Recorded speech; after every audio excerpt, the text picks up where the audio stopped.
Một số anh em làm DIY cũng như là thợ gia đình á, mà cảm thấy rằng làm sắt mà kiểu giống như là không muốn làm hời hợt như kiểu này, thì anh em mình sẽ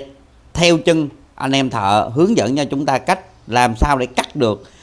những cái điểm mà giống như là sau khi cắt xong rồi á, ráp lại nó rất là đẹp, cái đường hàng cũng như là các cái góc nó cũng sẽ rất là đẹp ha, kính. Đặc biệt nếu mà trong trường hợp này anh em mình làm ở ngoài mưa đó, những cái trụ cột ngoài mưa thì đảm bảo luôn đấy, sẽ không có bị tình trạng là bị gọi là vô nước luôn nha anh em ha. Rất là hợp lý, rất là hay này, anh em